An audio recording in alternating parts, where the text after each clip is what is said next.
Hello, I am the gaming superhero, and today, in celebration of the release of Thunderbolts Asterisk, I am adding the soul sister of Natasha Romanoff, Elena Bova, aka the White Widow. This kit is going to be a bit special in that it acts more like how I would have implemented Black Widow into the game, because I really don't understand the logic of making her the basic sniper archetype. And shout out to Nascar Dickinson 2319 for guessing the character correctly on the hint.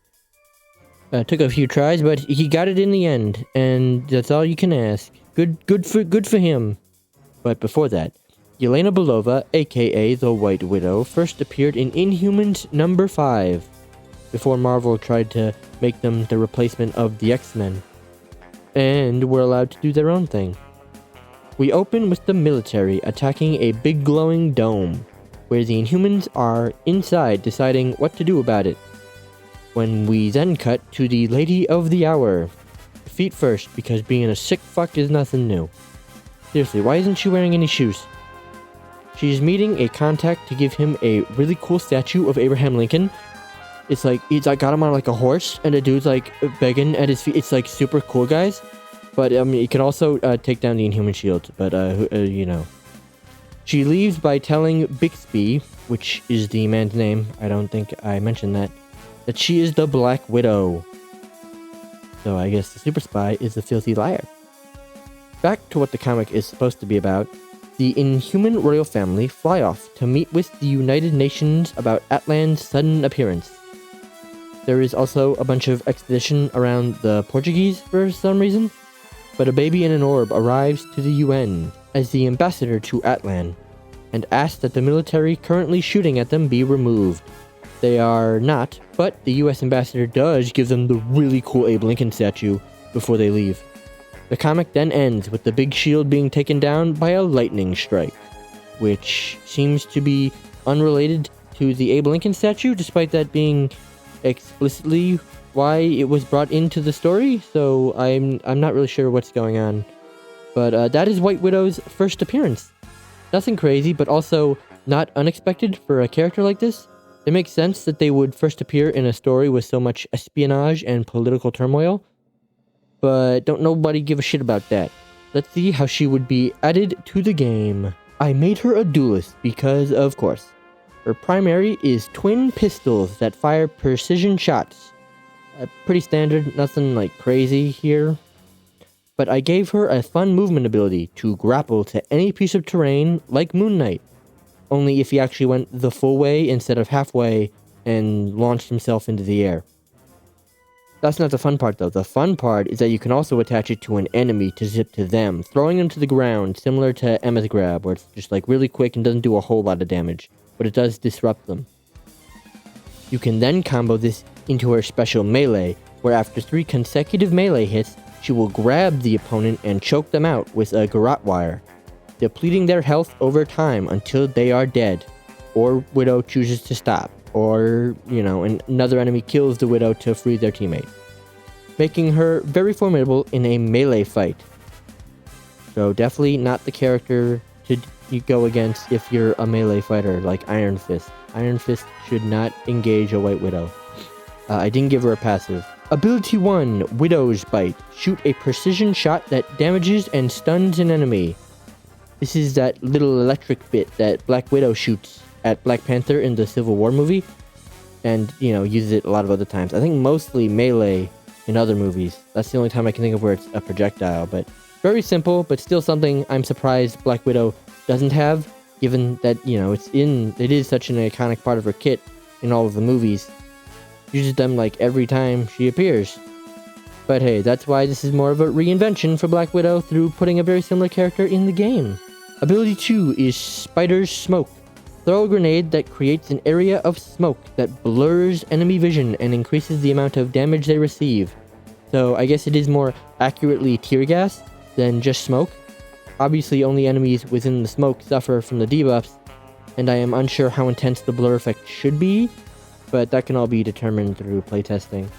Same, you know, with the increased received damage, how much that actually is. It's all numbers things that don't really matter in the short term. Hypothetical. And I guess it's also worth mentioning that the smoke isn't like fully vision blocking. Like, you can still vaguely see through it as an enemy. So I guess think of it like how allies can, get a lighter view through the smoke. Essentially, everyone gets that. It's not like a hard line of sight blocker like, Punisher smoke. Next is the ultimate, and this one is a bit complicated. So it is called Widow's Web. Throw a baton that will implant in the ground and shoot out 8 lines from it, sticking to the first solid surface they make contact with. These lines then act as tripwires that when tripped by an enemy, will deal massive damage to the enemy. So it could do this 8 times with the 8 lines. Now, I don't know if this should be on a time limit or if it should last until all 8 lines are used. There's also the idea to allow enemies to shoot the main baton to destroy the ult, but I worry that makes it too easy to get rid of and thus makes the ult worthless. So I guess I'll let you guys decide which is the best end condition, either destructible from enemies or put on a timer. I am certain it should be one or the other and not both, just uncertain on which it should be. But either way, I think this is a very cool and unique ultimate, especially with how you let other characters interact with it. Like, you have the flyers that will just fly over it completely unbothered, but then you have characters like Jeff with the ability to slide under the lines with his movement ability. There's also the idea to allow dashes to not interact with the lines, acting as dodges, as well as the fact that the lines will have different lengths depending on where the surface they hit is, making strategic placement very important. On to the team up with Black Widow, called Red Roommates. Allow Black Widow to shoot a web line upward to rise and hang from the ceiling, gaining a high ground perspective to get shots off. Think Widowmaker from that animated short. Black Widow can control how high she goes and shoot from this raised position. She can't really move, making her an easy target, but ideally, you would use this to get to angles the enemy wouldn't expect. Plus, she can cancel it at any time to drop down fast to avoid any retaliation from enemies. I think this is a really cool idea, and it might be a little tricky given, it does need something to attach to the top of it, and I'm not entirely sure how programming-wise they've worked out, skyboxes or whatever, so, but that's for them to figure out, not me. And that is how I would add White Widow to Marvel Rivals, or how I would have added Black Widow if it were up to me. But either way, this kit is pretty cool, and it makes me sad that Yelena will probably only be added to the game as a skin for Natasha, making 2 Widows that don't play how anyone would expect or want.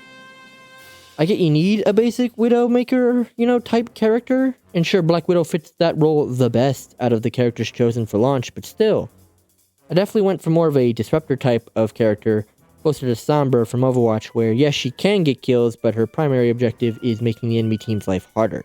For instance, I imagine it to be pretty rare and difficult for you to get kills with the melee grab ability, but holding an enemy down and getting the enemy to turn around and help is still useful.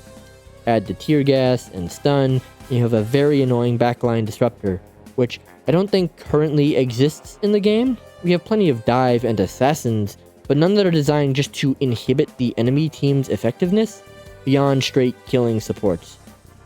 I am also proud of the ultimate because I have found it is very difficult to think of ults that are unique and interesting. I definitely think this qualifies.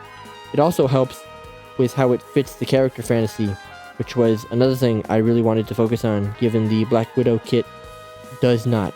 This feels like a covert spy on the battlefield instead of a generic sniper, but let me know what you think of this kit, and remember, 100 subscribers and I make a Discord to discuss all things Marvel Rivals. And you're welcome for another blonde white woman wearing mostly white.